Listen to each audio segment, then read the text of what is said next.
त्यामुळे इतकं पोटतिडकीनी मला आतून जे जे म्हणायचं होतं ते मी म्हटलं. काही मुद्दे माझे सुटले असतील, थोडंसं विस्कळीत झालं असेल, मी काही वेळेला मुद्दे बघितले, काही वेळेला नाही बघितले, ते सगळं तुम्ही सांभाळून घेतलं. Thank you so much. जय हिंद.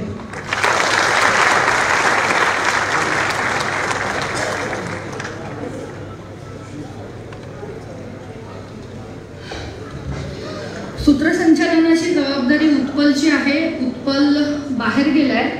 आम्ही सतत फोनवरती बोलतो, त्यामुळे तुमच्यातही चलबिचल चालू असेल की नेमकं काय झालंय. वागळे सर अजून या ठिकाणी पोहोचलेले नाहीयेत. वागळे सर या ठिकाणी येणार आहेत आणि ते बोलणार आहेत. तुकारामांचा एक अभंग आहे, काय करू आता धरुनिया भीड, निशंक हे तोंड वाजविले, नभे जगी कोणी मुकियाचा जाण, सार्थक लाजोनी नव्हे.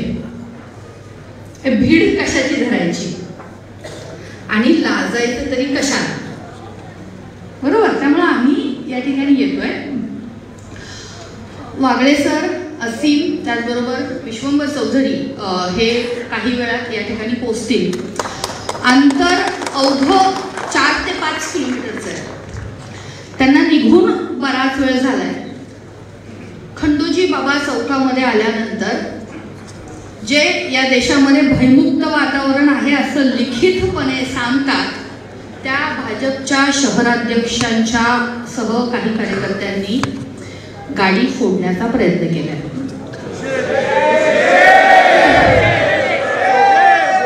गाडीतले सर्वजण सुखरूप आहेत. ते या ठिकाणी पोहोचतील व्यवस्थित. त्यांना या ठिकाणी व्यवस्थित पोहोचवण्याची जबाबदारी इथल्या पोलिसांची आहे.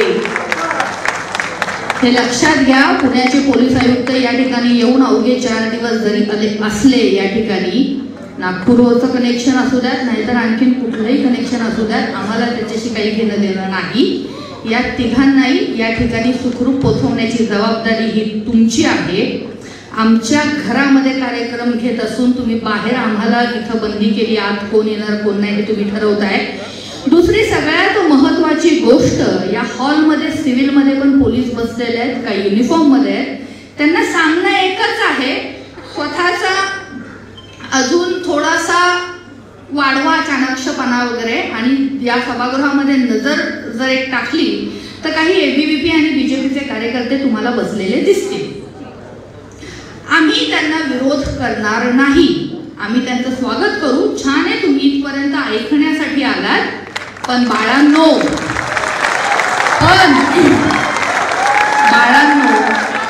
तुम्ही हात उचलाल, लक्षात घ्या, तुम्ही हात उचलाल, आम्ही तुम्हाला मारणार नाही, कारण आम्ही अहिंसेच्या रस्त्याने.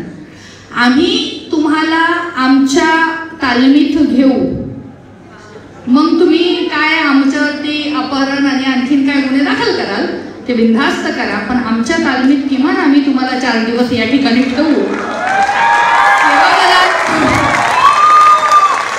या सेवा दलामध्ये तुमची राहण्याची, झोपण्याची, खाण्याची सगळी व्यवस्था आम्ही करू, पण आमच्या तालमीमध्ये आम्ही तुम्हाला 4 दिवस ठेवू. तर 4 दिवस आमच्या तालमीमध्ये राहायचंय का ऐकून शांतपणे बाहेर जायचंय स्वतःच्या पायावरती, हे तुमचं तुम्ही ठरवा. काही वेळामध्ये वागळे सर आणि इतर सगळेजण आपले सहकारी या सभेमध्ये पोहोचतील. त्याआधी या ठिकाणी कुमार बोलणार आहे, कुमार नागे. कुमार नागेची ओळख करून देते.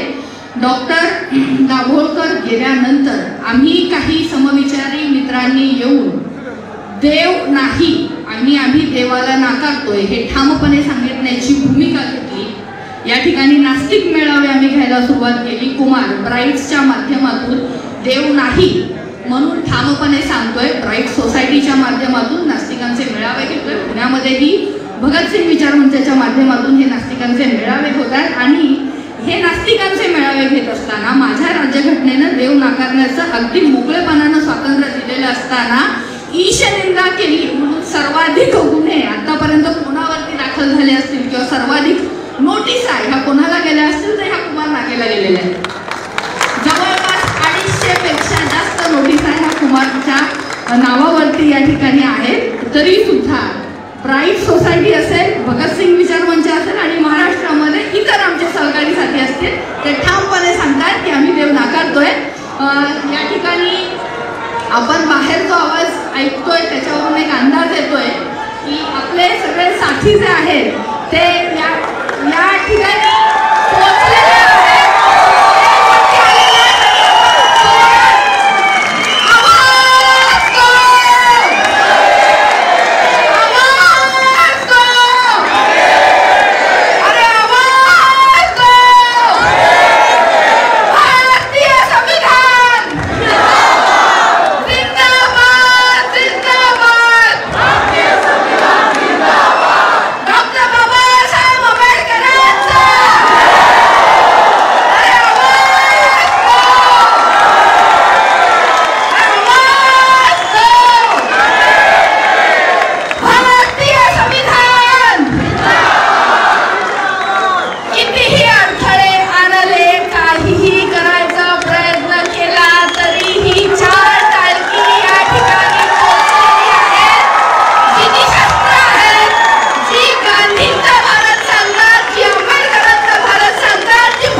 मी माझं छोट्याखाली भाषण देणार आहे. पहा आत्ताच एक मिनिट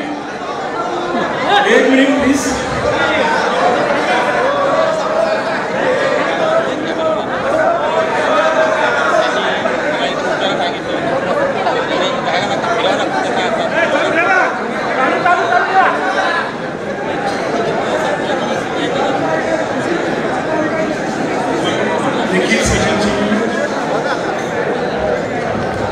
लढेंगे लढेंगे. आमच्यावर अत्यंत भ्याड हल्ला झाला, गाडीवर दगडफेक झाली, सगळीकडून भारतीय जनता पक्षाचे गुंड काठ्या आणि लाठा घेऊन आले आणि आम्हाला गाडीवर आणली, गाडीची काचा फोडल्या. पण आपल्या कार्यकर्त्यांना सगळ्या धन्यवाद, सॅल्यूट टू यू. त्यांनी पण आणला. हे दडपशाही जर अशा रीतीने चालणार तुम्हाला वाटत असेल तर याद राखा, हे आम्ही चालू देणार नाही. हे जे काही चाललेलं आहे ही दडपशाही,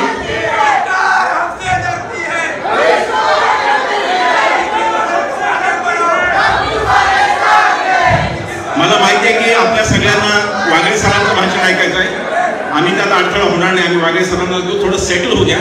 आमच्या कपड्यांमध्ये काचा गेल्या, शूजमध्ये काचा गेल्या, सगळीकडे आमच्या काचा गेल्या. आणि अत्यंत परिस्थितीमध्ये, या भीषण परिस्थितीमध्ये आमचा बंटी आणि त्याचा सहकारी चालक वैभव, त्या दोघांनी आम्हाला इथपर्यंत आणलं. हा आमचा बंटी आहे.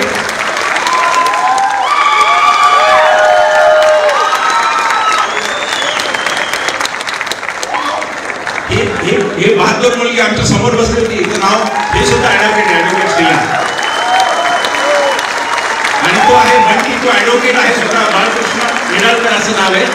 तो गाडीच्या पुढे पळत होता आणि त्यांनी आम्हाला इथपर्यंत आणलं. अनेक गुंडे भारतीय जनता पक्षाच्या कडून पाठवले गेलेले, अनेक गुंड हे तिथे काठ्या लाठ्या सगळं काही आम्हाला गाडीवर आमच्या अशा रीतीने मारत होते की भारतात आता लोकशाही काय, भारतात आता राज्यच नाही, कोणाचं स्टेट नाही राहिलं, असं स्टेटलेस अशा प्रकारचं झालं.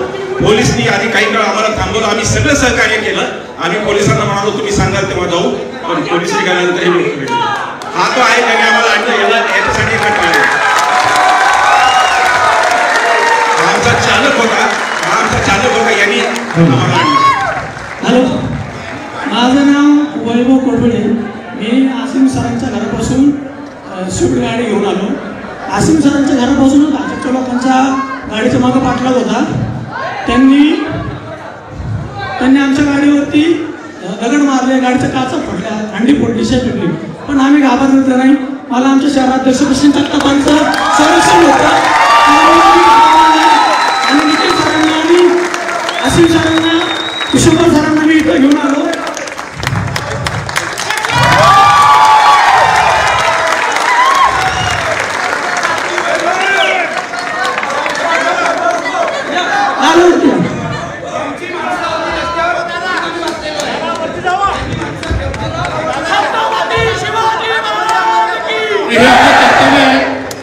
आपण पुणेकरांनी आसिम सर असतील, निखिल सरांच्या पाठीशी उभं राहायचंय. आज आपण कर्तव्य केलेलं. धन्यवाद.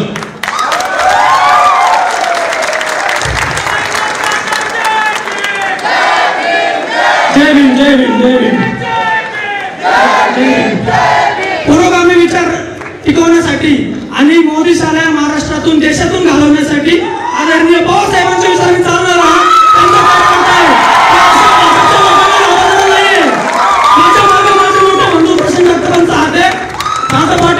त्याच्यामुळे मी कोणाला घाबरणार नाही. इथून पुढे किती संकट आली तरी आता फक्त 3 भाषणं करावीत अशी माझी संयोजकांना विनंती आहे. आधी आसिम सरोदे बोलतील, त्याच्यानंतर वैद्य सर समारोप करतील अध्यक्ष, आणि त्याच्यानंतर शेवटचं भाषण निखिल वागळे.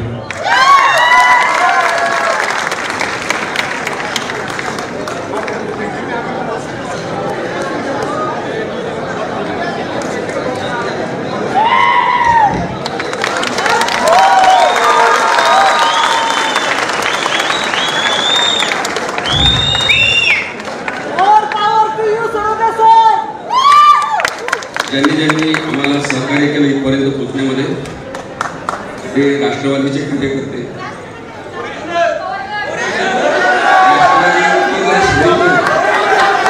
प्रशांत जगताप, इथे बसलेले सगळे न फुटलेल्या एकमेव पक्षाचे, काँग्रेस पक्षाचे लोक, आणि राष्ट्रवादी ओरिजिनलचे आणि शिवसेना ओरिजिनलचे सगळे पदाधिकारी.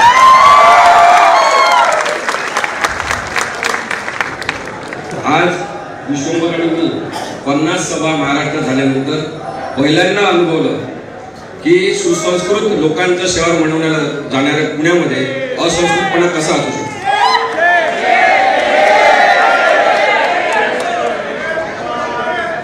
ज्यांनी काल पत्र दिलं पोलिसांना आणि सांगितलं की शांतताप्रिय पुण्याचं वातावरण हे बिघडवत आहे. माझ्याजवळ यादी आहे, आता मी काही वाचत नाही, मी काही मूडमध्ये नाही.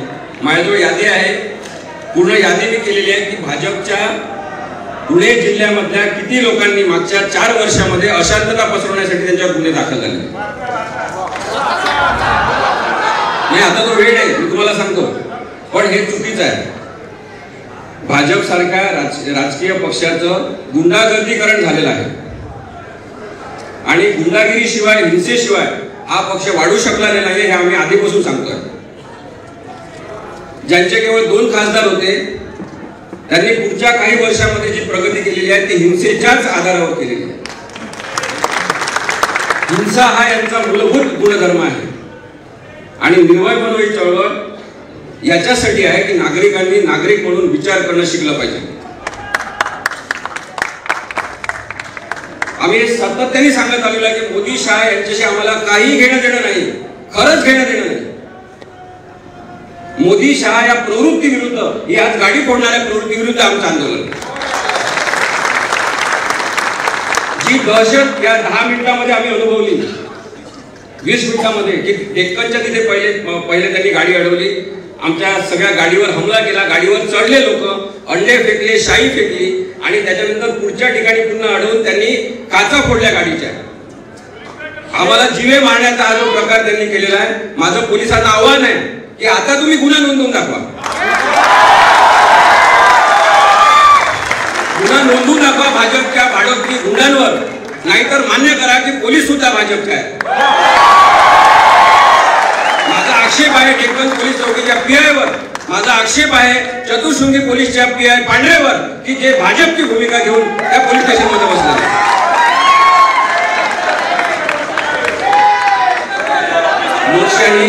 लोकशाही ज्या पद्धतीने रसातळाला घालवण्याचा प्रयत्न हे लोक करत आहेत.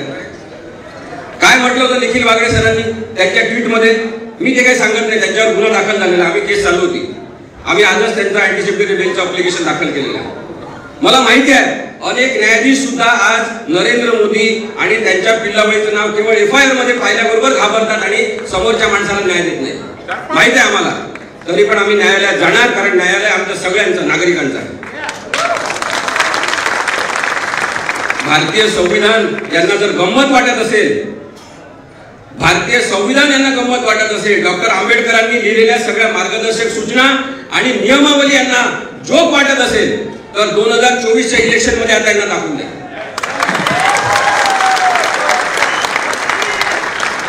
आम्ही हे पण सांगतोय की आम्हाला काँग्रेस मुक्त भारत ही घोषणा हिंसक वाटते, आम्हाला नको आहे. काँग्रेस मुक्त भारत ही घोषणा अत्यंत वाईट आहे जी नरेंद्र मोदींनी केली होती. काँग्रेस मुक्त भारत ही घोषणा करताना त्यांचा उद्देशच आहे की विरोधी पक्ष मुक्त संसद यांना पाहिजे, विरोधी आवाज यांना नको आहे. आमचं म्हणणं आहे की इथे राष्ट्रवादी काँग्रेस ओरिजिनल असलं पाहिजे, शिवसेना पक्ष ओरिजिनल असलं पाहिजे, इथे काँग्रेस सुद्धा असलं पाहिजे, इथे भाजप सुद्धा असलं पाहिजे. आम्ही त्याच्यासाठी पण भांडू. प्रत्येक राजकीय पक्षाला भारतीय संविधानामध्ये स्थान आहे. बाबासाहेब आंबेडकरांनी सांगितलेलं आहे की प्रत्येकाला आपलं राजकीय मत स्वातंत्र्य आहे, पक्ष काढण्याचं स्वातंत्र्य, प्रचार करण्याचं स्वातंत्र्य आहे. मग लोकशाहीचा आवाज तुम्ही काय दाबता हा प्रश्न आहे. ज्या 20 मिनिटांमध्ये आम्ही जी मरणाची दहशत अनुभवलेली आहे, आज आम्ही इथं पुण्यात राहतो, विश्वंभर आणि मी, आमच्या जीवाला धोका आहे हे सगळ्यांनी जग जाहीर पद्धतीने रस्त्यावर पाहिलेलं आहे. अजूनही बाहेर लोक घोषणा देत आहेत. कशासाठी? कोणी तुम्हाला भडकवलेलं आहे? दिशाभूल झालेले सगळे बाहेरचे लोक आहेत, त्यांना सुद्धा आम्ही माफ करायला तयार. माझं स्पष्ट मत आहे की निखिल वागळे सरांनी जे काही मत व्यक्त केलेलं आहे त्यांना ते मांडण्याचा हक्क आहे. प्रश्न इथे निखिल वागळे सरांच्या ट्विटचा नव्हता. हा कार्यक्रम कशासाठी आपण आयोजित केलेला आहे? ललित कला केंद्र इथे जे कला जोपासण्याचं काम चालतं, अभिव्यक्ती स्वातंत्र्याचं काम चालते, FTII मध्ये जे चालते, तिथे तुम्ही का आडकाठी आणता? भारताने यापूर्वी मोठी सहिष्णुता अनुभवलेली आहे. जेव्हा अनेक नाटकं झाले, अनेक सिनेमे त्याच्या अशा विषयांवर झाले. मी स्वतः खेड्यात वाढलेलो आहे, रामलीला मी पाहिलेले आहे. हातावर केस असलेले, दाढी आणि मिशा केलेले असे पुरुष सीतेचा रोल करताना मी पाहिलेले आहे. याचा अर्थ तो पुरुष जो रोल करणार आहे त्यांनी जन्मभर सीतेसारखं राहायचं का? तो जर बाहेर येऊन त्या विंगेच्या बाहेर येऊन पडद्याच्या मागे आपल्या मित्रांशी गप्पा मारत असेल, टाळी देत असेल, कोणीतरी सीतेच्या गळ्यावर हात टाकत असेल तर रामाचा अपमान झाला. आणि रामायणामध्ये काम करणारा तो जो अरुण गोविला त्याच्या बियर सकट मग फोटो आलेल्या बियरच्या ग्लास सकट त्याला काय म्हणणार तुम्ही? दुजाभाव सतत करायचा, सतत हिंसा पसरवायची, सतत भीती निर्माण करायची. आज जो हमला आहे सर तो भीती निर्माण करण्याचा प्रयत्न. मी निखिल वागळे सरांना म्हटलं की सर तुम्ही एकटे पण जाऊ शकता, आम्हाला माहिती आहे, पण थांबा आपण पोलिसांना सहकार्य करू.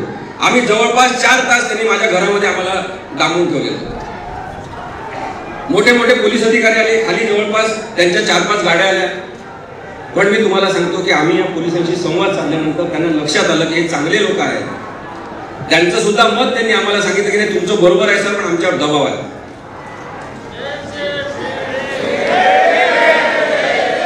4 तास आम्ही यांना सहकार्य केलं. मग त्यांनी शेवटी मला असं सांगितलं की निखिल वागळे सरांना आता घेऊनच जाऊ नका, आता जाऊ द्या, कार्यक्रम संपून टाका. का संपून टाका? आम्ही तुम्हाला जेव्हा नागरिक म्हणून सहकार्य करतो कारण आमचा विश्वास आहे अजूनही की पोलीस व्यवस्थेमध्ये 70-75% लोक अजूनही माणूस आहेत, नागरिक आहेत, पक्षनिरपेक्ष, म्हणून आम्ही मदत करतो. इथे सगळे काँग्रेसचे सुद्धा ज्येष्ठ लोक बसलेले आहेत. त्यांच्याशी बोला कधीतरी, भाजपच्या लोकांनी बोला कधीतरी त्यांच्याशी की लोकशाही त्यांनी कशी अनुभवलेली आहे, कशी बघितलेली आहे. काय सांगायचं आम्ही लोकांना, माझ्या पिढीच्या लोकांना. मला फार वाईट वाटते की ज्या पद्धतीने ललित कला केंद्रामध्ये मारहाण करणाऱ्या विद्यार्थ्यांवर गुन्हे दाखल नव्हतात, ज्यांना मारहाण केली त्यांनाच आरोपी करण्यात आले, ज्यांनी मारहाण केली त्यांच्यावर अजूनही गुन्हे दाखल झालेले नाही. त्यांची हिंमत वाढली, दुसऱ्या दिवशी ते गेले ललित कला केंद्रावर. ही जी निळी आमच्या याच्यावर फासली त्यांनी सगळ्या गाडीवर, आमच्या अंगावर टाकण्याचा प्रयत्न केला. ही शाई त्यांनी तिथे सुद्धा वापरली. ही शाई वापरणारे एकच आहेत, ते गुन्हेगार आहेत. त्यांनी ललित कला केंद्रावर शाई उधळली, त्यांनी तिथली मोडतोड केली, फर्निचरची तोडफोड केली, कारण यांना अभिव्यक्तीच मान्य नाही. आणि म्हणून हा लढा जास्त गंभीर आहे. सगळ्या राजकीय पक्षाच्या लोकांनी खरं तर विचार केला पाहिजे की गुंडांची गरज का पडते. भाजपने विचार केला पाहिजे की एवढी मोठी सत्ता असूनही त्यांना गुंडांची गरज का पडते. गुंडायुक्त राजकारण जे भाजपने केलेलं आहे, प्रत्येक राजकीय या पक्षांनी काही ना काही गुंडागर्दी करण्याचा प्रयत्न केला, पण आज जी झुंडशाही आणि गुंडशाही भाजपने आणलेली आहे तसं आम्ही कधीही अनुभवलेलं नाही. निखिल वागळे सर इथे बसले आहेत म्हणून मी मुद्दाम सांगतो की जेव्हा मी वकिली सुरू केली त्याच्यानंतर त्यांनी आम्हाला चॅनलवर बोलवणं सुरू केलं, विश्वंभरला पण बोलवणं सुरू केलं. इथे बसलेल्या अनेकांना त्यांनी संधी दिली की तुम्ही या तुमचं म्हणणं सांगा. तेव्हा दर्जेदार चर्चा यांनी केली. त्यांच्या पण लोकांना बोलवलं, विरुद्ध मतं सुद्धा घेतले. तेव्हा आम्ही मतं मांडत होतो काँग्रेस विरुद्ध, राष्ट्रवादी विरुद्ध. इथे बसलेले आहेत अभय छाजेड सर आहेत, रमेश बागवे सर आहेत, दादा आहेत, दंगेकर साहेब आहेत. कोणालाही तुम्ही विचारा, आम्ही अत्यंत तिखट शब्दात, अत्यंत टोकदार शब्दात राष्ट्रवादी काँग्रेस यांच्या सगळ्या धोरणांबद्दल आम्ही टीका करत आलेलो आहे. पण यांनी कधी आम्हाला धमकी दिली नाही. यांनी कधी आम्हाला म्हटलं नाही की घरातून बाहेर निघून टाका. प्रश्न हा आहे की त्यांना लोकशाही कळते आणि भाजपच्या लोकांना लोकशाही कळतच नाही. रामावर बोलायचं नाही, ठीक आहे, रामाचं नाव आम्ही घेणार नाही, पण राम आमच्या श्वासात असेल तर आम्ही काय करायचं. मी विनोबा भावेंना पाळतो, विनोबा भावेंना मी फॉलो करतो. तुम्ही वाचा सगळेजण. श्वासासोबत राम म्हणायचं आणि श्वास सोडताना हरी म्हणायचं हे तत्व विनोबा भावेंनी दिलं होतं. राम हरी, आम्ही म्हणणार राम हरी. तुमचा राम असा हिंसक असेल तर तो नथुरामचा राम तुमच्या जवळ ठेवा.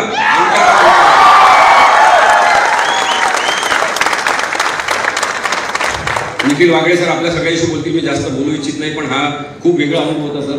तुमच्यामुळे आम्हाला अनुभव मिळाला. ते सकाळपासून सांगत होते की तुम्ही तुमचे भाषण करा, वागळे सरांना मुंबईला पाठवून द्या, आम्हाला काही प्रॉब्लेम नाही. पण आज सरांनी जसं आम्हाला बोट धरून टीव्ही चॅनलवर मुद्देसूद बोलायला शिकवलं, आज तसंच त्यांनी एक धमकीची भाषा काय असते, दडपशाही आणि भीती काय असते हे सुद्धा त्या माणसाने आम्हाला शिकवलं. तेव्हा माझ्या डोळ्यात पाणी आलं की मरणाची भीती काय असते ते थोड्या वेळासाठी अनुभवलं. मारलं असतं कोणीतरी, धमक्या आधी पण दिलेल्या आहेत, पण मी तेव्हाही पोलिसांना जबाब देऊन दिला की ठीक आहे धमक्या देतात, पण आम्ही का मारायचं इतक्या लवकर, काय केलं आम्ही, का मारायचं आम्ही इतक्या लवकर. आम्हाला नाही म्हणायचं आहे, आम्हाला जगायचं आहे. लोकशाहीबद्दल बोलणं एवढं तुम्हाला टोचत असेल आणि तुम्ही मारून टाकण्यासाठी पुढे येत असाल, त्याच्याबद्दल पण कोणीच बोलायचं नाही, त्याच्याबद्दल कविता कोणी करायची नाही, त्याच्याबद्दल चित्र कोणी काढायचं नाही, त्याच्याबद्दल नाटक कोणी करायचं नाही. मोदी है तो मुमकिन है. मला फार वाईट वाटलं आणि म्हणून मी एवढा वेळ आपल्याशी बोललो. मी निखिल वागळे सर आणि आपल्यामध्ये जास्त वेळ राहत नाही, पण मी विश्वंभर आणि आम्ही सांगू इच्छितो की आम्ही अहिंसक मार्गाने, लोकशाही पद्धतीने, शांततामय मार्गाने आमचं म्हणणं मांडत राहणार. महाराष्ट्रामध्ये या पूर्ण महिन्याभरातले कार्यक्रम ठरलेले आहेत. सोलापूरला कार्यक्रम आहे, 11 तारखेला सोलापूरला कार्यक्रम आहे, चंद्रपूर गडचिरोलीला कार्यक्रम आहे 23 आणि 24ला. आमच्या 50 सभा झालेल्या, आता अजून 50 सभा आम्ही लोकशाही बद्दल जाहीरपणे बोलण्याचं शतक आम्ही करू. महाराष्ट्र धर्म आपला आहे की भाजपला 2024 मध्ये महाराष्ट्रातून तरी हाकलून लावायचं. जी सूज झालेली आहे भाजपवर, तिथे पाहत होतो दीपक मानकर साहेबांचा मुलगा, दीपक मानकरचा मुलगा होता ना, गाडीवर चढला होता. मला आश्चर्य वाटलं, रे काँग्रेसच्या संस्कृतीमध्ये वाढलेला आहे.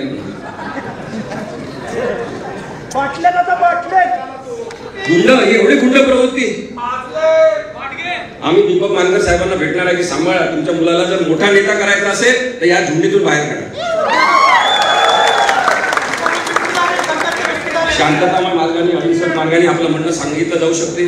ज्या कोणाला भाजपच्या लोकांना सुद्धा चर्चा करायची असेल, आता इकडे एवढ्या गर्दीमध्ये ते लोक काही जण बसलेले आहेत, हे ऐकत आहेत, आता ते बोलणार नाही.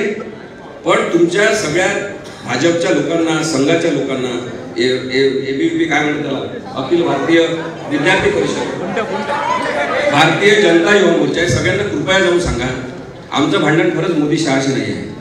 त्यांनी घरी जाऊन बसावं, आम्ही त्यांच्याबद्दल काही बोललो. पण तुम्ही आज जो दाबण्याचा प्रयत्न केलेला आहे, आम्ही आता अजून जास्त उसळी सुंदरला, विश्वंभरला हात लावायचा प्रयत्न केला, कारण तो एकटा सभेला गेला होता. त्याच्यानंतर आम्ही तिघांनी सभा घेतली आणि पूर्ण सिन्नर शहर तिथे लोटलो होतो. आज या निमित्त मी आपल्याला विनंती करू इच्छितो, दादा आपण सगळ्यांना, अभय छाजेड या सगळ्यांना, की पुण्यामध्ये मोकळ्या मैदानामध्ये निर्भय बनवची एक मोठी भाषा.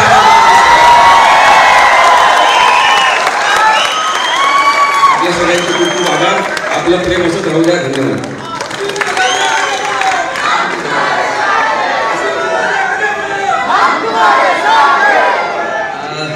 धन्यवाद असेल. यानंतर मी कुमारला विनंती करतो त्यांनी थोडक्यात आपलं मनोगत मांडावं. कुमार नागे.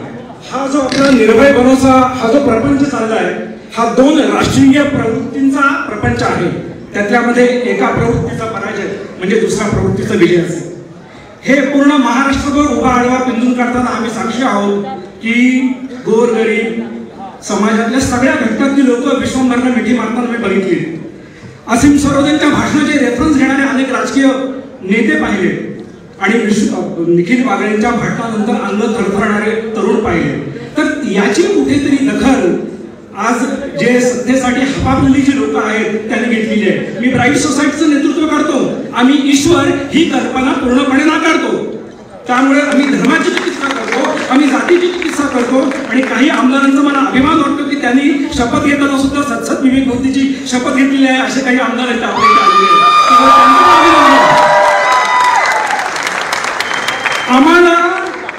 आम्हाला भारतीय घटनेने धर्माची चिकित्सा करण्याचं पण स्वातंत्र्य दिलेलं आहे. अयोध्येमध्ये कावळे कावकाव करतात, अरे चेष्टा कोण करतं? अयोध्येमध्ये कावळे म्हणजे रामराम करतात, चेष्टा तुम्ही करताय. रामाची मूर्ती छोटी आणि तुमचा नेता मोठा, चेष्टा तुम्ही करताय. खरे म्हणजे 295 अंतर्गत गुन्हे तुमच्या विरोधात झाले पाहिजेत. आम्ही सहन करतो 295. त्यांचा कोणताही असेल, हे कुठेतरी मंदिर करतात त्यांच्या नेत्याचं आणि मग त्या नेत्याचं काहीतरी दुखावल्या भावना म्हणून केस टाकतात. तर असं हे चालणार नाही. आता लोकांमध्ये जागृती निर्माण झालेली आहे. लोकांना कळत चाललंय की ज्यांच्यासोबत संविधान आहे त्यांच्यासोबत तुम्ही अशा किती भानगड्या केल्यात, अंडी फेकली, आणखी काय त्रास केलात. कारण हा त्रास ना राजाराम मोहन रायापासून अगदी दाभोळकरांपर्यंत हा त्रास सहनच करत आलेले आहेत लोक. आता ह्याच्या पुढे मात्र त्रास चालणार नाही. ह्याच्यामुळे ठकास महाराष्ट्रात तुम्हाला उत्तर दिलं जाईल. थँक्यू.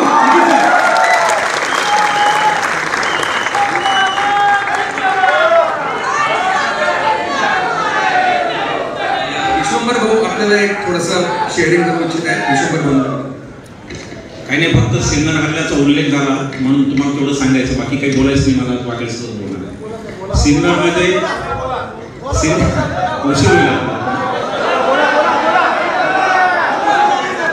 सिन्नरमध्ये जेव्हा माझ्यावर हल्ला झाला तिथे त्यांनी 150 लोकांच्या सभागृहात मला गाठलं. ज्या संस्थेने मला निमंत्रण दिलं होतं व्याख्यानास, एक संस्था की 125 वर्ष तिची वाचनालयात झाली म्हणल्यावर मी ते निमंत्रण घेतलं आणि मी तिथे गेलो. पण त्यातलाच एक संचालक RSSचा होता आणि त्यांनी तो हल्ला घडवून आणला. म्हणजे काय मंडळीत हे लक्षात घ्या की हे घरी बोलून पाहुण्यांना मारू शकतो. सिन्नरमध्ये जसं आम्ही बाहेर पडलो, सिन्नरमध्ये ज्या गुंडांनी माझ्यावर हल्ला केला, 10 गुंड होते, त्याच्यात भारतीय जनता पक्षाचा तालुकाध्यक्ष होता ज्याने माझा माईक काढून घेतला. तो भारतीय जनता पक्षाच्या सत्ताधारी पक्षाचा तालुकाध्यक्ष होता. आणि त्याच्यानंतर आम्हाला पोलिसांनी बाहेर आणलं. मी त्या गुंडांना म्हणलं की अरे आता माणसं जमलीच आहेत ना, चला आपण रामरक्षा म्हणून. एकाही गुंडाला रामरक्षा येत नव्हती, असे ते रामभक्त. अरे तुमच्यापेक्षा चांगले हिंदू आम्ही, वेद आणि उपनिषद वाचलेले हिंदू आहे आम्ही. गीतेवर सगळी भाष्य झाली ती दादा पुरोगामींनी केली, गांधीजींनी, विनोबांनी, गदी माडगुळकर, काँग्रेसचे आमदार त्यांनी गीत रामायण लिहिलं. तुम्ही काय सांगता? तुम्ही कोणते दिवे लावले एक रामाचं काय लिहिलं? मी हिंदू आहे आणि माझा हिंदू असण्याचा हक्क मी कोणत्याही दलालाला दिलेला नाही. तो मी माझा बजावणार. मी चांगला हिंदू आहे आणि माझा देव आणि माझा धर्म याच्यामध्ये मला मध्यस्थांची आणि दलालांची गरज नाही. तुमचा धर्म नथुरामाचा आहे, आमचा धर्म रामाचा आहे, आम्ही तो पळतो. पण सांगायचा उद्देश असा की सिन्नर नंतर लोक पेटले. मला चहा पोलीस सोडवायला आले सिन्नरच्या बाहेरपर्यंत. चहा घेताना तिथल्या कार्यकर्त्यांनी, ते दत्ता वायचळे नावाचे कार्यकर्ते जे माझ्यासमोर तुम्हाला उभे दिसतात, तिथल्या सगळ्या रिपब्लिकन आंबेडकरी कार्यकर्त्यांनी ठरवलं की आता विश्वभर चौधरीची मोठी सभा होणार आणि ती झाली. सगळ्या पक्षांनी तिथे काँग्रेस, राष्ट्रवादी ओरिजिनल, शिवसेना ओरिजिनल, वंचित बहुजन आघाडी, रिपब्लिकन पक्ष, तिथे तर आठवले साहेबांच्या गटातही आपल्याला पाठिंबा होता. कारण ते लोक आठवले साहेबांना म्हणले तुम्ही तुमची सत्ता पहा, ते विश्वंभर भाऊ संविधानाच्या बाजूने बोलतात, आम्ही त्यांची. आपल्याला आता हेच करायचं आहे. आपल्याला पुण्यातही मोठी सभा घ्यायची आहे. आपली शक्ती पुण्यातली दाखवून घ्यायची. त्याच्या गाड्यावर हल्ले करणारे होते ते कुठे दिसणार पण नाही तितक्या संख्येने असलेले किरकोळ, एवढी आपल्याला त्यांना शक्ती दाखवायची आहे. तुम्ही जर सगळ्यांनी मदत केली, आज इथे जे आले त्याचे मला प्रबळ आभार होणार. ठरलं म्हणतात, ठरलं एक सभा होणार, मोठी सभा होणार. निर्भय बनवच्या 50च्या वर सभा झाल्या.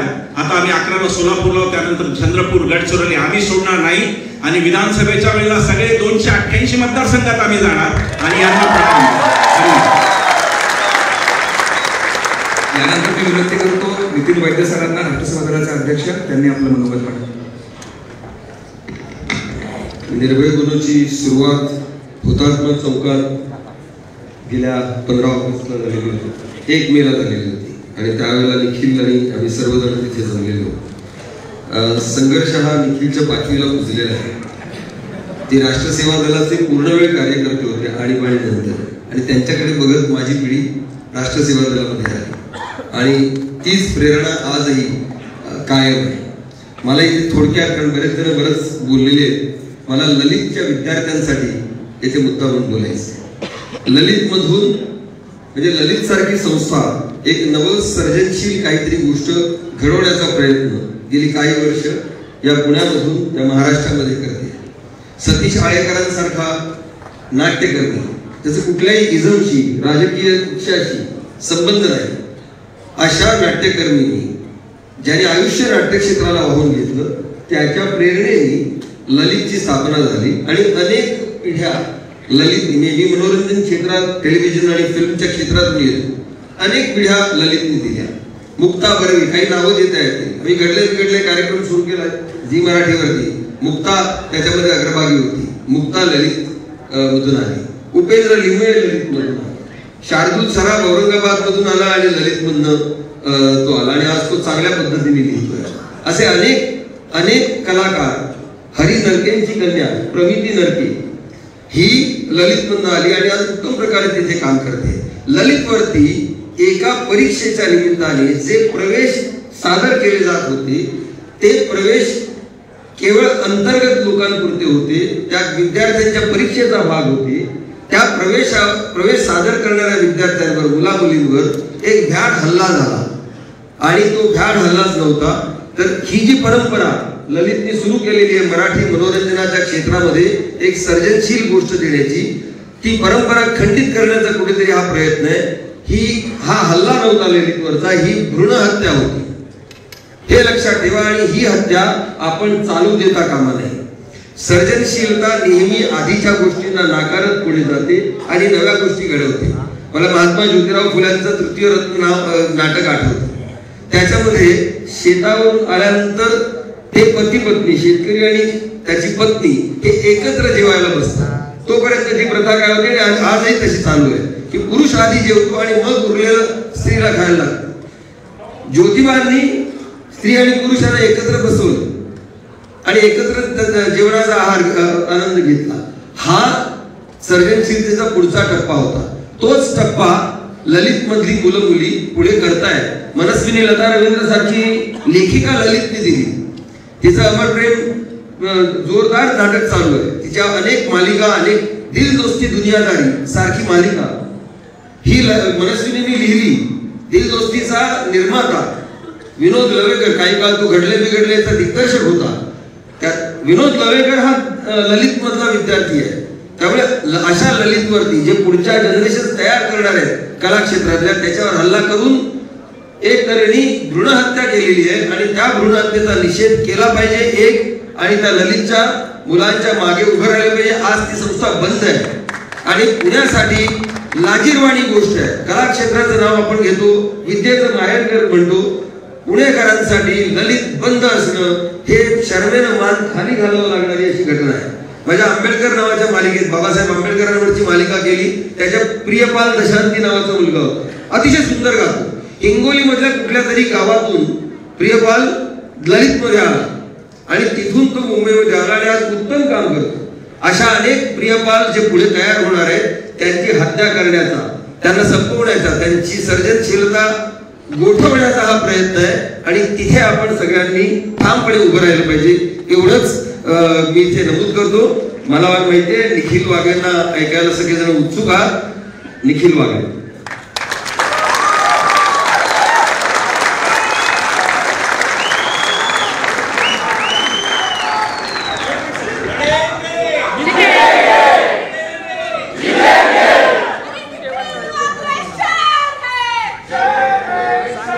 एकच घोषणा देतोय,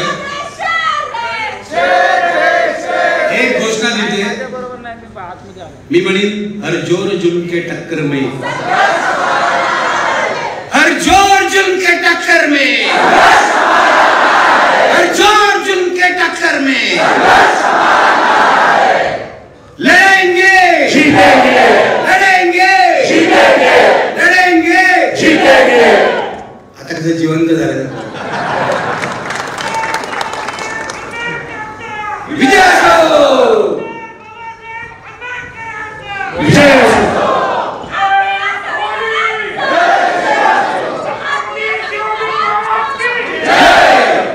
सगळे आपलेच आहेत. शिवाजी महाराजांपासून ते बाबासाहेबांपर्यंत, शाहू महाराज, फुले, सगळी आपली परंपरा आहे. सगळी आपली परंपरा आहे. संतांची परंपरा, सगळी आपली परंपरा आहे जी आज खेचून घेण्याचा प्रयत्न चाललेला आहे. मी तुम्हाला आज इथे सांगतोय, मी आमच्यावर जेव्हा हल्ला होत होता, खरं तर आता मी नॉर्मल झालोय घोषणांमुळे, नाहीतर तोपर्यंत त्या धक्क्यात होतो. ज्या क्षणाला हल्ला होत होता, ज्या क्षणाला गाडीच्या काचा फुटत होत्या, मागची काच फुटली तेव्हा असीमने माझ्या डोक्यावर हात ठेवला.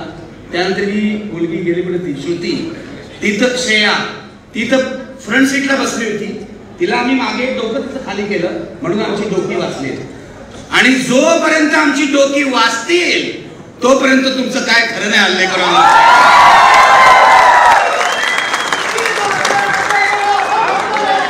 मी तुम्हाला सांगतो, आजच्या हल्ल्याच्या क्षणी, म्हणजे हे खरं तर महात्मा फुलेंचं शहर आहे, सावित्रीबाईंचं शहर आहे, पण या शहराचा गेल्या 100 वर्षांपासून असा हल्लेखोरांचा इतिहास आहे.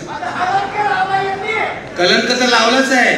तुम्हाला सांगतो, 1942 साली या शहरामध्ये आचार्य अत्र्यांची सभा उधळण्याचा प्रयत्न संघाने केला होता, हे लक्षात घ्या. आणि आपला ज्याला रामाची भक्ती करतात म्हणतात, त्यांचा नथुराम कुठल्या शहरातला आहे? तो या शहरातला आहे. माझं म्हणणं इतकंच आहे, या हल्लेखोरांना आचार्य अत्रे असं म्हणाले होते, आम्हाला मारणारे मेले, आम्ही जिवंत आहोत. मी एवढंच म्हणलो, त्याच्यात थोडा फरक करून, कारण मी अहिंसावादी माणूस आहे. आम्हाला मारणारेही जिवंत राहोत आणि आम्ही जिवंत राहोत. ते मेले असं मी म्हणणार नाही, ते मरो मी इच्छा करणार नाही, तेही जिवंत राहोत. आणि मी आज तुम्हाला सांगतो, या सर्व हल्लेखोरांना डॉक्टर बाबासाहेब आंबेडकरांचं नाव घेऊन मी इथे सांगतो, मी माफ केलंय. हा माझा वारसा आहे. तुम्ही मला मारायला आला, महात्मा फुलेंना मारायला आले होते, रामोशी तुम्हाला माहिती आहे. त्यांनी त्यांचं मनपरिवर्तन केलं आणि ते शेवट त्यांचं काम करायला लागलं. मला जर एक संधी मिळाली ना, तर या भाजपवाल्यांचं पण परिवर्तन करून टाकेल. तो माझा मार्ग आहे. या असं काय करता, हा 7वा 8वा हल्ला आहे. म्हणजे माझ्या मनात ही तुम्ही अंधश्रद्धा म्हणा, श्रद्धा म्हणा, काय म्हणा, 1979 साली माझ्यावर पहिला हल्ला झाला, नितीनला माहिती आहे. तेव्हाही माझ्या गाडीची मागचीच काच फोडली होती. मागच्या चाकाचं काय, मागच्या काचेचं काय आकर्षण आहे मला कळत. मागून हल्ला, मागून उपस्थित बेकड लोकांचा हल्ला. 7 हल्ले झाले, 7 हल्ले. 6 हल्ल्यातून मी वाचलो. आज 7व्या हल्ल्यातून सुद्धा असे वाचलो. मी जेव्हा हल्ला होत होता तेव्हा या दोघांना काय सांगत होतो विचारा. टेन्शन आलं होतं सगळ्यांना. समोरून माणसं गाडीवर उड्या मारतायत, लाठ्यानी मारतायत, काठ्या मारतायत, पोलीस मध्ये पडतायत, पोलिसांना ऐकत नाहीये. कुठच्याही क्षणी आम्ही आज मरू शकत होतो. मी तुम्हाला सांगतो, मरण डोळ्यासमोर होतं अगदी. त्या वैभवमुळे आपण वाचलेलो आहे. वैभव ड्रायव्हर जो आहे ना, त्याने जी गाडी मारली, प्रशांत दादा इथे बसलेले आहेत, त्यांचा एक मोठा गट तिथे उभा होता सिग्नल जवळ. त्यांनी भाजपवाल्यांना थेट अंगावर घेतलं. त्यांची आणि भाजपवाल्यांचा संघर्ष झाला. मी तुमचा ऋणी आहे, तुमचा सर्वांचा ऋणी आहे. याचं कारण तुम्ही मला आज जिवंत ठेवलंय. आणि जोपर्यंत निखिल वागळे आणि आमचे सगळे साथी जिवंत आहेत, तोपर्यंत फॅसिझमच्या लढाईत आम्ही आघाडीवरच राहणार. मारू शकता तुम्ही आम्हाला. दाभोळकरला मारलं, पानसरेला मारलं, कलबुर्गीला मारलं, आमच्या गौरी लंकेशला मारलं. तुम्ही कधीही आम्हाला मारू शकता, कारण आम्ही निहत्ते लोक आहोत. आमच्या हातात काही नाही. आमचं हत्यार हे प्रेम आहे, लक्षात ठेवा. तुम्ही कधी आमचा जीव घेऊ शकता, पण माझ्या मनात एक विश्वास आहे. त्याचं लॉजिक मला कृपया विचारू नका, नाही तर त्यावरही वाद घाला. माझ्या मनात एक विश्वास आहे पहिल्यापासून, 7 हल्ले सहन केल्यावर, की जो सत्याच्या मार्गावर चालतो त्याला एकतर फुले आंबेडकर किंवा महात्मा गांधी कोणीतरी वाचवत असेल. मी याला सांगत होतो, आपण म्हणणार नाही. हा माझा विश्वास आहे. नितीन, तू मला अंधश्रद्धा म्हण, काही म्हण, पण माझी श्रद्धा आहे. आपण सत्याचं काम करतो. आपल्याला हे लोक मारू शकत नाही, आपल्याला जखमी करतील. आज आमची डोकी फुटणार होती, काचा गेल्या सगळ्या केसामध्ये आणि अंगामध्ये, पण जगलो आपण, जिवंत राहिलो. आणि जोपर्यंत आम्ही जिवंत आहोत तोपर्यंत तुमच्याशी संघर्ष करणार. या भारताचा हिंदू पाकिस्तान होऊ देणार नाही.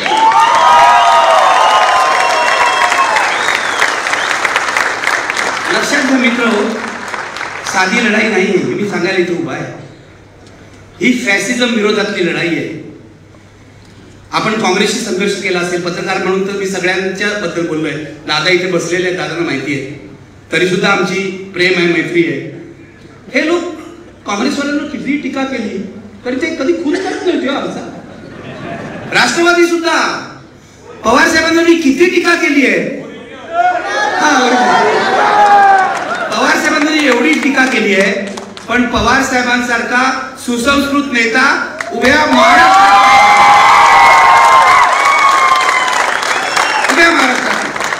त्यांची संस्कृती आणि यांची संस्कृती बघा. आज त्यांनी धमकी दिली आहे, निखिल वागळेला जिवंतपणी मुंबईत जाऊ देणार नाही. मारून टाका, तुमचा प्रश्न सुटेल. प्रश्न सुटेल तुमचा कायमचा. मारून टाका. मला पण आता कंटाळा आला. 66 वर्ष चालू आहे. कधीपासून मारताय तुम्ही मला? 19 सालपासून. तरी तो कोण तरी मला, आमचे फुले, आमचे आंबेडकर जिवंत ठेवतातच आहे. पण मारून टाका यार एकदाच. आणि एक निखिल वागळे मेला तर हजारो निखिल वागळे तयार होतील, हजारो निखिल वागळे तयार होतील आणि या फॅसिझमचा मुकाबला करतील.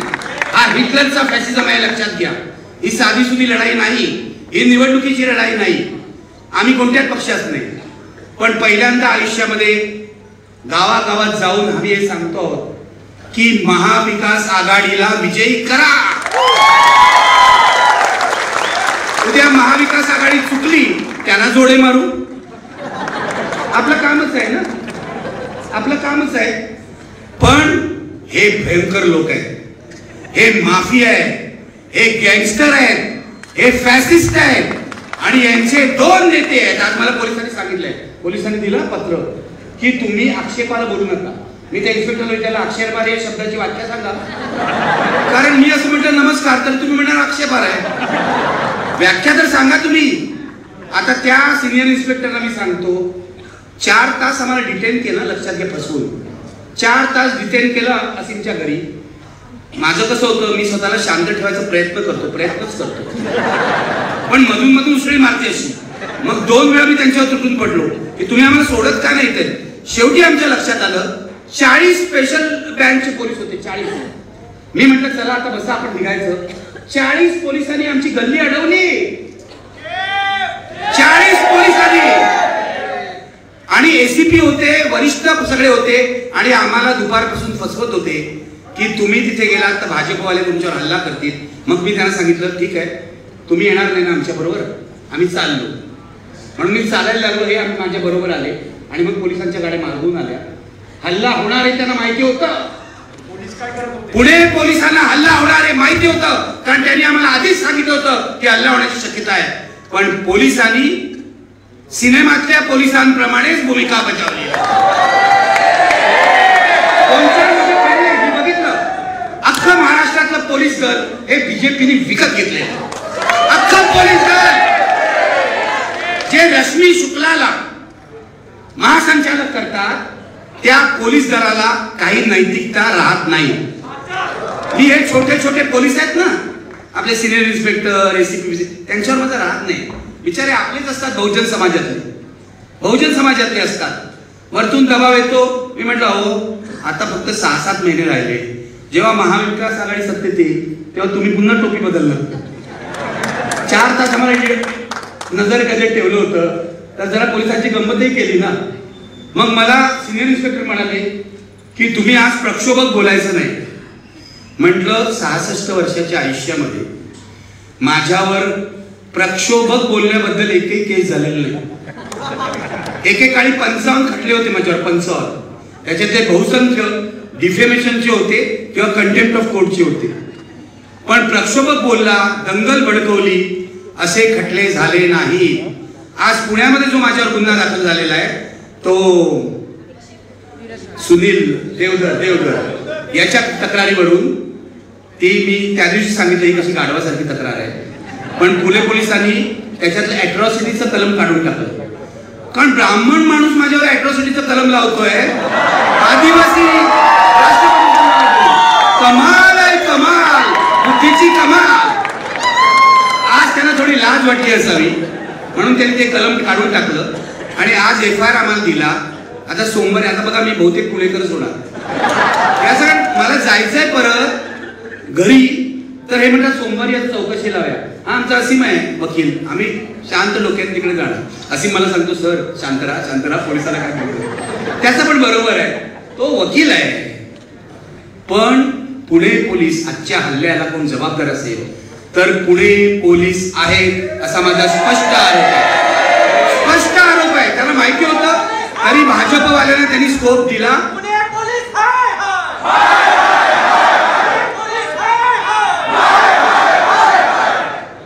आता हळूहळू महाराष्ट्र पोलीस आहे असं म्हणायची वेळ सोडून त्या वाट लावली हो या सगळ्या 3 चाकाच्या गाडीने. वाट लावली आहे. काय झालं परवा मी येणार आहे ललित कलावर, कारण ललित कलाचा जो विषय आहे तो केवळ त्या नाटकापुरता मर्यादित नाहीये, मी तुम्हाला सांगतो. पण त्याआधी तुम्हाला सांगतो 5 गोळीबाराच्या घटना 5 दिवसात घडलेल्या आहेत. 5 गोळीबाराच्या घटना. तो आमचा गणपत गायकवाड केबल ऑपरेटर, हा केबल ऑपरेटर होता 2009ला निवडणुकीला उभे केला राहिला आणि पहिलं काय तर IBN लोकमत बंद केलं त्यांनी. अशा माणसाला लोक मत देतात म्हणजे खरं म्हणजे लोकांना सुद्धा शरम वाटायला पाहिजे. मतदाराला 3 वेळा निवडून आला आणि हा म्हणतो शिंदेना मी 100 कोटीपेक्षा जास्त पैसे दिले आणि पोलीस स्टेशन मध्ये गोळीबार करतो. काय झालंय महाराष्ट्राचं? कोणीतरी आज म्हणालं महाराष्ट्राचा उत्तर प्रदेश बिहार होतोय नाही झालाय. उत्तर प्रदेश बिहार झालाय. आता उत्तर प्रदेशवर म्हणतील की आमचा महाराष्ट्र होतोय. लक्षात घ्या, एकेकाळी बुद्धिवंतांचा महाराष्ट्र आता बदमाशांचा महाराष्ट्र झालाय. आणि या फडणवीस त्याच्यानंतर शिंदे आणि दादा पवार यांनी तो विकायला काढलेला आहे. झालं तो गणपत गायकवाड गोळीबार करून गेला. हे अजित दादा येऊन इथे एका शेख नावाच्या गुंडाला भेटले. आधी तो पार्थ पवार त्यांचा देवटा तो भेटला आणि पार्थ पवार कोणाला भेटला? गजा मारण्याला भेटला. पुण्यातल्या तुमच्या लोकांना सगळा तो इतिहास माहिती असणार, मी काय सांगायची गरज नाही. हे आजच का गुंडांना भेटताय? मी तुम्हाला सांगतो यावेळची महाराष्ट्रातील निवडणूक सगळ्यात रक्तरंजित निवडणूक असणार आहे. सगळ्यात रक्तरंजित. रक्त नाही सांडायला पाहिजे. आपण आपलं गुंडांना पकडून द्यायला पाहिजे. याचं कारण काय चालतंय ऐक जरा, ऐका जरा काय सांगतोय मी शांतपणे. CMO मध्ये मुख्यमंत्र्यांच्या ऑफिसामध्ये गुंडांना मॅनेज करायला एक पोलीस अधिकारी बसलेला आहे. प्रदीप शर्मा. हा बरोबर आहे. माझी व्हिडिओ बघता वाटतं तुम्ही? गुड. प्रदीप शर्मा नावाचा बदनाम पोलीस अधिकारी CMO मध्ये बसलेला आहे. त्याचं एकमेव काम आहे की या सर्व गुंडांना मॅनेज करणं. त्याला अजून ऑफिशियल पोझिशन नाही, तो OSD झालेला नाही, पण त्याला नेमलं आहे. आता प्रदीप शर्माचे उपपदव्या आमच्या फडणवीसांना काय पटत नाही. त्यांनी काय केलं? 2 दिवसापूर्वी या प्रदीप शर्मावर IT ची धाड घातली, इन्कम टॅक्सची धाड घातली. आतलं युद्ध आहे. कोणाचा बळी पडेल सांगता येत नाही. बघा, एकमेकाला मारणारच एक दिवस हे लोक पूर्णपणे मारणार आहे. इतकी घाणेरडी पातळी झाली यांची. मंत्रालयामध्ये गुंड जातात, व्हिडिओ काढतात, व्हायरल करतात आणि सर्व उद्योग करतात. तुमच्या पुण्यातल्या ज्या गँग आहेत ना, या बहुसंख्य गेल्या वेळेला राष्ट्रवादीसाठी काम करत होत्या. अजितदादासाठी म्हणजे पुण्यातले तुमचे बादशाह होते अजित. मग काय म्हणू? बरं, अजित पवार दादा म्हणून प्रेम केलं. बरोबर आहे, ठीक आहे. ओके, आता दादा रोहित दादा आले. अरे वा, रोहित दादा पण धाडसी आहे. रोहित दादा, मी तुम्हाला एक गोष्ट सांगतो माझ्या अनुभवावरून. मी 7 वेळा जेलमध्ये गेलो. 2 वेळा मला विधानसभेने पाठवलं. जेल एवढी वाईट जागा नाहीये. घाबरू नका. ज्याचे हात स्वच्छ आहे तो तुरुंगात जायला घाबरणार नाही. तुरुंग ही आत्मपरीक्षणाची जागा आहे, लक्षात घ्या. एकांतामध्ये आपला चेहरा आपल्याला दिसतो, एकांतामध्ये. त्यामुळे याच्यात जाणं, तुरुंगात जाणं, घालतील कोणाकोणा तुरुंगात, कदाचित आणखीन काही लोकांना घालतील तुरुंगात. घाबरतात लोक तुरुंगात जायला. मी बरोबर सिन्नरच्या सभेतही सांगितलं की तुम्ही का घाबरता एवढे तुरुंगात जायला? सर्वांनी एकदा जाऊन यायला पाहिजे. याच्याकडे गांधीजी म्हणायचे की तुरुंग ही शाळा आहे, हे लक्षात घ्या. तिथे माणसं कळतात. गुन्हेगार मुळातून कसा गुन्हेगार नसतो हे कळतं. मला 2 वेळा यांनी तुरुंगात पाठवलं. मी ऋणी आहे यांचा. पहिल्यांदा शरद पवारांच्या सरकारने, कारण माझ्या सोबत अंडा सेलमध्ये कोण होते माहितीये? बॉम्ब थेटरातले सगळे आरोपी, संजय दत्त आणि सगळेच.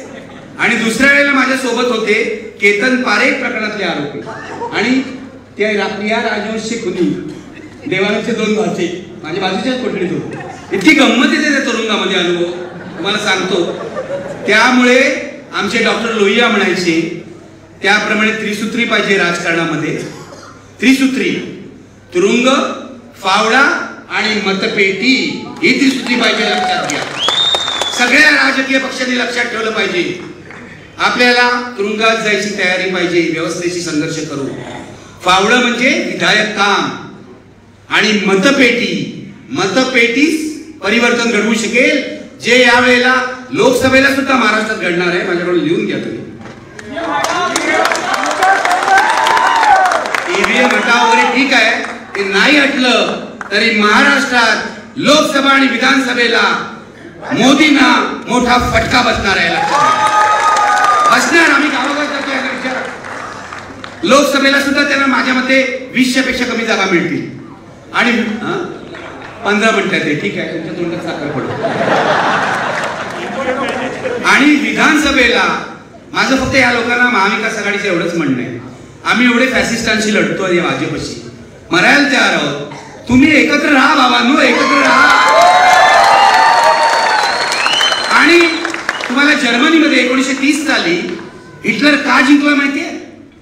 हिटलर विरोधी पक्षांचं बहुमत होतं, म्हणजे जास्त मतं त्यांच्याकडे होती, पण त्या पक्षांमध्ये ऐक्य नसल्यामुळे हिटलर जिंकलेला आहे. लक्षात घ्या. इथे मोदी त्याच कारणाने जिंकतायत की मोदी विरोधी मतांमध्ये एकजूट नाहीये. लक्षात घ्या. आपल्याला फॅसिझमशी लढायचंय. परवाचा जो ललित कला केंद्राचा प्रसंग आहे तो केवळ ललित कला केंद्रापुरता बघू नका. तो आपल्या शिक्षणावर या फॅसिस्टांनी केलेला हल्ला आहे. आणि मला एक नवी माहिती मिळाली पुण्यातल्या जाणकारांकडून की हा हल्ला ललित कला केंद्रावर केला असला तरी मुख्य लक्ष याचं होतं ते तुमचे जे कुलगुरू आहेत ते. भारतीय जनता पक्षाच्या 2 गटातच भांडणं चालू आहे. कुलगुरू हा असायला पाहिजे की नसायला पाहिजे, आणि त्याला अडचणीत आणण्यासाठी हा हल्ला केलेला आहे. आणि ते तुमचे चतुर्शृंगी ना, त्याचे पोलीस काय म्हणतात? पहिला जो हल्ला झाला त्या मुलानं मारलं, त्याचा FIR आजपर्यंत नोंदवलेला नाही. दुसऱ्या दिवशी जाऊन यांनी काळं फासलं, काय केलं, त्याचा FIR नोंदवलेला आहे. रमा सरोदीने ते केलंय. मुद्दा असा आहे की रामाने काय केलं, सीतेने काय केलं, हा मुद्दाच नाही आहे. हे निमित्त आहे. कारण यांना इतिहास जर कळत असेल तर इथे वस्त्रहरण झालेलं आहे, इथे यदाकदाचित झालेलं आहे, इथे इतकी नाटकं झालेली. आपल्या लोकनाट्याची परंपरा आहे. या सगळ्या लोकनाट्याच्या परंपरेमध्ये देवांची गंमत केलेली आहे. गवळणींचा आणि कृष्णाचा संवाद काय आहे? त्यांच्या भावना दुखवतात. यांच्या भावना कधी दुखवत नाही माहितीये? मोदी मोठे दाखवतात आणि बालरामाला घेऊन जात आहेत, मग यांच्या भावना दुखवत नाही. म्हणजे मोदींपेक्षा राम छोटा केलेला आहे तेव्हा यांच्या भावना दुखवत नाही. इतके ढोंगी लोक आहेत. हे रामाचे अनुयायी नाहीत, अंधभक्त आहेत. यांच्या मनात राम नाही, केवळ नथुराम आहे. लक्षात घ्या, केवळ नथुराम आहे. आणि मी तुम्हाला सांगतो, ललित कला केंद्राचा जो हल्ला आहे, आता खूप त्याच्यावर छापून आलंय, मला बरं वाटतं. पहिल्या दिवशी मी अस्वस्थ होतो. नितीननी सांगितलं ललित कला केंद्राने किती मोलाचं काम केलेलं आहे. आज ही जी सभा आहे निर्भय बनूची, ती यासाठी आहे की असे जर तुम्ही ललित कला केंद्र किंवा कुठच्याही शैक्षणिक संस्थेवर महाराष्ट्रात फॅसिस्टांनी हल्ले केले तर निर्भय बनू त्यांच्या विरोधात उभं राहील आणि त्या संस्थेला संरक्षण देईल. त्या संस्थेला. माझ्या तर मनात हा विचार आहे, म्हणजे मी अहिंसावादी आहे. लक्षात घ्या, पूर्ण अहिंसावादी. मी माझ्या पोरालाही कधी मारले हे लक्षात घ्या. म्हणजे माझं ट्रेनिंगच असं आहे. पण मला असं वाटतं या फॅसिस्टांचे हल्ले रोखायला आता एक भगतसिंग ब्रिगेड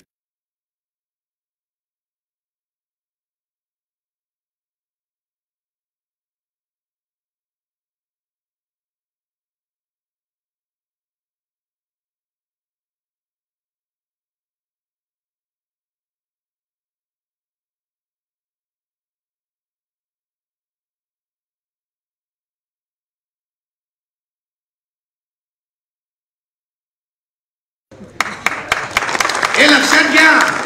तुमचं हे अथांग प्रेम आहे इतक्या वर्षांचं, म्हणूनच आम्ही सगळे जिवंत आहोत आज. या प्रेमानेच आम्हाला वाचवलेलं आहे. लक्षात घ्या, सत्याचा मार्ग आणि तुमच्यासारख्या लोकांचं प्रेम. म्हणून मला कायम खात्री वाटते, हे मोदी बिदी ठीक आहे, मोदी शाह हे जे 2 गुन्हेगारी प्रवृत्तीचे लोक या देशात बसलेले आहेत. मला सांगितलं मोदी आणि शाहवर बोलणं, पण मी काय खोटं बोलतोय? मोदी आणि शहा गुन्हेगारी प्रवृत्तीचे आहेत की नाही? जाऊन बघा. माझ्यावर सुनील देवरेंनी खटला भरला, तो कशासाठी? मी एक ट्विट केलं. मी मोदींविरुद्ध इतकं बोलतो व्हिडिओमध्ये, ते ऐकत नाही. मी एक साधं ट्विट केलं. मी असं म्हटलं, अडवाणींना मिळालेलं भारतरत्न हा एका दंगलखोरांनी दुसऱ्या दंगलखोराला दिलेली शाबासकी आहे. इतकं साधं वाक्य आहे. याच्यात माझं मतही नाही, कारण फॅक्ट आहे, वस्तुस्थिती आहे. अडवाणींच्या यात्रेनंतर दंगली झाल्या. गुजरातमध्ये मोदींनी दंगली घडवल्या. दंगलीत त्यांचा हात होता. न्यायालयात काय झालं आणि न्यायालयात कसं फिरवलं गेलं सगळं, हा मुद्दा वेगळा. त्या बिल्किस बानोचं काय करतायत बघा, लाज वाटत नाही ना. म्हणून यांना आपल्याला मारून टाकायचे आहे, म्हणून यांना असीम सरोदेला मारायचं आहे, कारण असीम सरोदे त्या बिल्किस बानो सारख्या अन्यायग्रस्तांच्या बाजूने उभा राहतो, म्हणून त्यांना आपल्याला मारून टाकायचं. हे लक्षात घ्या, हे तुम्ही लक्षात घ्या. हा फॅसिझम आहे. मला माझे काही मित्र आज सांगत होते की तुम्हाला UAPA लावतो. म्हणलं माझी तयारी आहे, लावा. आता एवढ्या आता आनंद तेलतुंबडे सारख्या संत माणसाला तुम्ही UAPA लावला, तर मला लावलं तर काय नाही, मी घरात बसायची 5 वर्ष जेलमध्ये जाऊन बसेन, फायनली सुटीनच. कारण UAPA लावण्यासारखं आहे काय? मी काय दहशतवादी आहे? पुन्हा पोलिसांनी आम्ही दहशतवादी असल्यासारखी आम्हाला वागणूक दिलेली आहे. त्यांचं काम होतं, भाजपने जेव्हा तक्रार केली त्या तक्रारीमध्ये असं लिहिलंय, पोलिसांनी परमिशन दिली तर आम्ही ही सभा उधळून लावू. दाखवा, बघा हे लोक. आज आपण यांचं आव्हान स्वीकारलं, गाडी फोडली गेली आमच्या ड्रायव्हरची, पण आपण यशस्वी झालो, आपण जिंकलो. आजच्या घडीला आपण जिंकलो. गाडी फोडली, मला तर वाटत होतं डोकं फुटेल, रक्तबंबाळ होऊ, पण एवढं काहीच झालं नाही. वाचलो आम्ही. फुले आंबेडकर. जोपर्यंत आम्हाला शिवाजी महाराज, शाहू, फुले, आंबेडकर आणि सर्व संतांचा आशीर्वाद आहे, तोपर्यंत तुम्ही आम्हाला खतम करू शकत नाही. विश्वासच बाळगा. आणि मला असं वाटतं की खूप म्हणजे निर्भय बनूच्या सभेचं आजचं वैशिष्ट्य असं आहे, यांना मी सांगेन, या महिलांना, मुली म्हणतो, तुम्हाला महिला म्हणणं म्हणजे रात्री होतो, तर या मुलींना मी सांगेन, पहिल्यांदा निर्भय बनूच्या सभेमध्ये महिलांची संख्या आहे. आणि माझं असं आव्हान आहे, माझ्या पत्रकारितेमध्ये सुद्धा आग्रह होता, 50% मुली पाहिजे. तुम्ही 33-32% द्या, मी 50% म्हणतो. याचा कारण तोच बॅलन्स आहे समाजामध्ये असला पाहिजे. तुम्ही सगळे निर्भय बनोमध्ये या. महिलांनी याचं नेतृत्व करावं, तरुणांनी याचं नेतृत्व करावं, असं माझं मत आहे. तुम्ही हातात घ्या.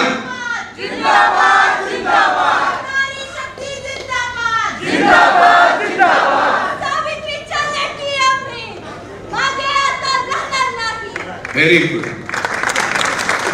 मुद्दा असा आहे की जे ललित कलामध्ये घडलं त्याची पहिली तुम्ही लक्षात घ्या. राम काय बोलला, सीता काय सिगरेट ओढलं वगैरे, हे खरं नाही, हे निमित्त आहे. ललित कलामध्ये नाही, पण यदा कदाचित जे नाटक होतं नवी मुंबईला विष्णुदास भावे सभागृहामध्ये, सनातननी बॉम्ब फोडला होता. बॉम्ब. ललित कलावर हल्ला करणारी प्रवृत्ती आणि ही प्रवृत्ती एकच आहे. ललित कलावर हल्ला करणारी प्रवृत्ती आणि दाभोळकर, पानसरे, कलबुर्गी, गौरी लंकेश यांचा खून करणारी फॅसिस्ट प्रवृत्ती एकच आहे, लक्षात घ्या. तालिबानी प्रवृत्ती. बरोबर आहे.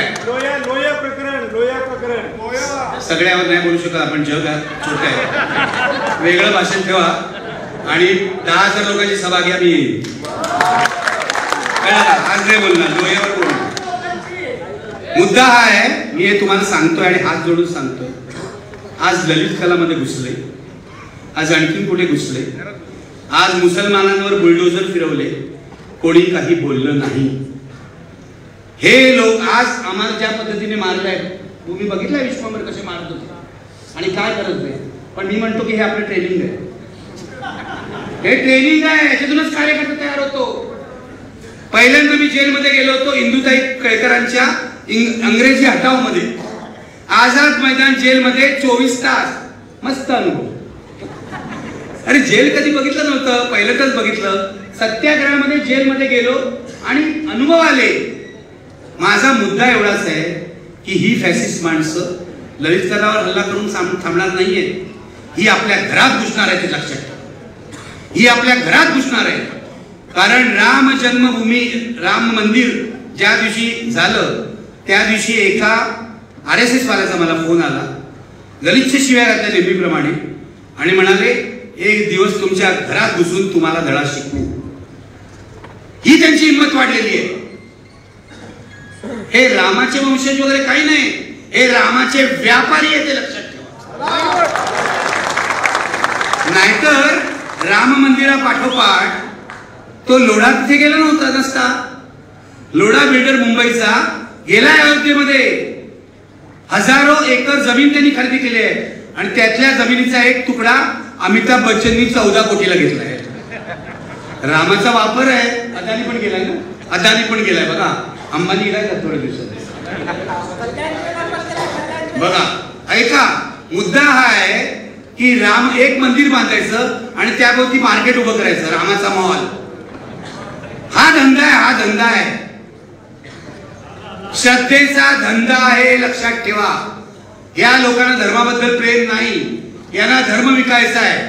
तिथे राष्ट्रपती म्हणतात आम्ही आदिवासी केली आणि त्या राष्ट्रपतींना साधं निमंत्रणही नव्हतं, त्याचा वारंवार अपमान केलाय.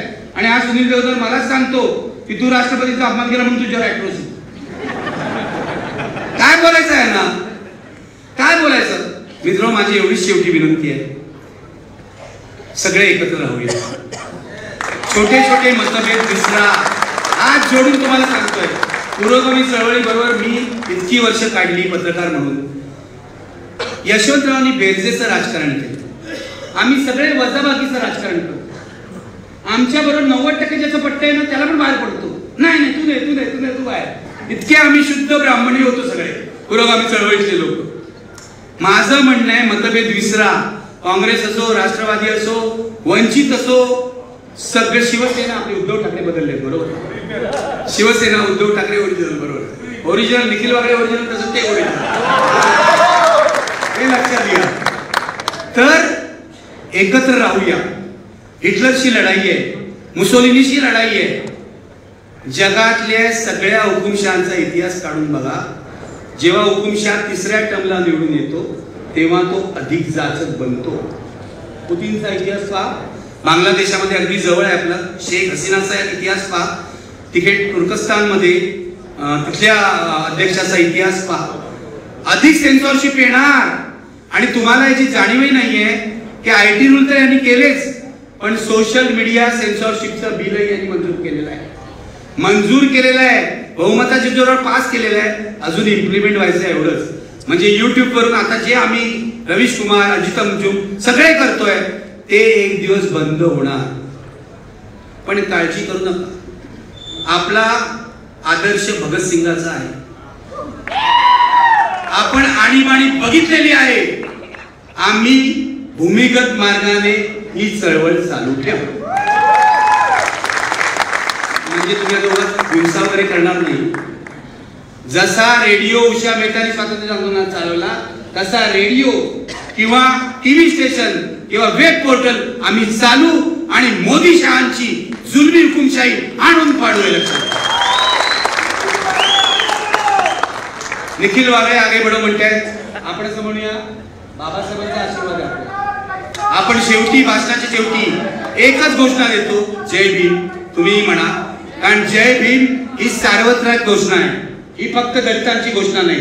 या बाबासाहेबांनी सर्व जाती धर्मांना प्रकाश दाखवलेला आहे आणि हे संविधान आपल्याला दिलेलं आहे. जास्त काय बोलणार नाही. खरं म्हणजे मला वाटतं ते आल्यानंतर मी थकलोय, पण इथलं सगळं बोल. हे काय तिथे आहे? अच्छा, ठराव करायचा. मला वाटलं काय चहा होतं. असं केलं तर चहा नाही. चहाची वेळ कळून गेलेलं. तर शेवटी फक्त एवढंच सांगतो, फुले आंबेडकर आपल्या पाठीशी आहेत, सावित्रीबाई आपल्या पाठीशी आहे. या महाराष्ट्राची परंपरा पुरोगामी आहे.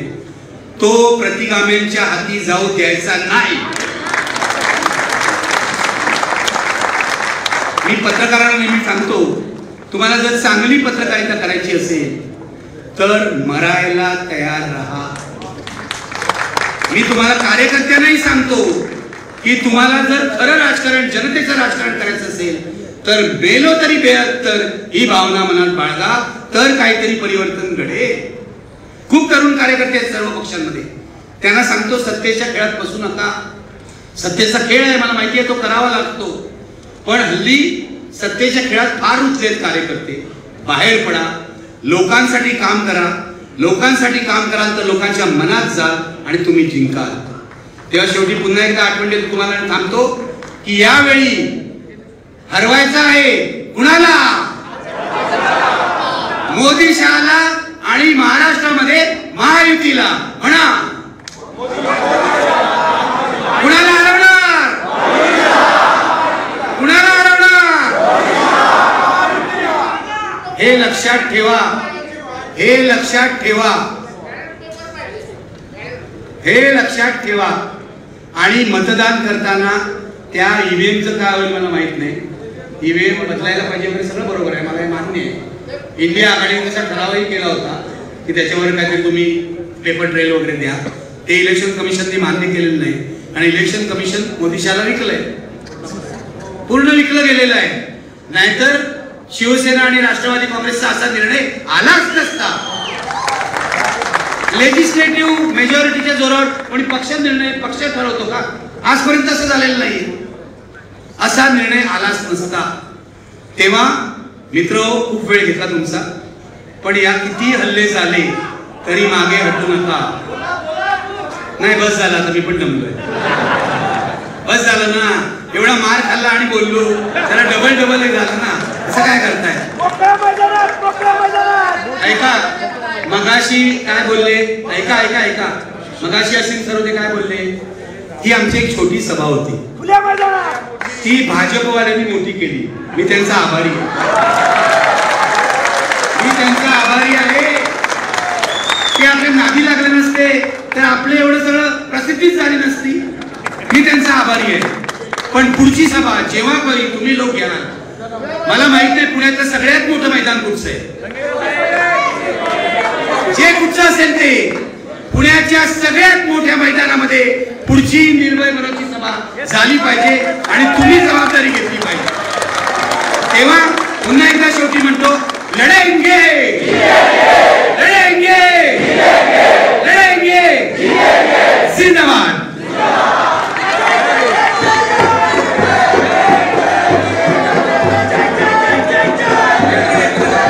एक मिनिट थांबा, एक ठराव पास करायचा आपल्याला. एक मिनिट थांबा.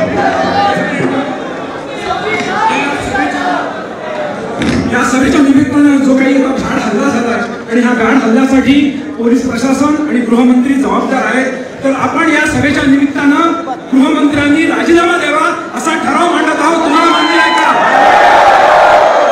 असा घाण हल्ल्याचा आपण जाहीर निषेध करत आहोत. आणि कृपया काही सुरक्षेच्या कारणासाठी कृपया कुणीही पुढे येऊ नका.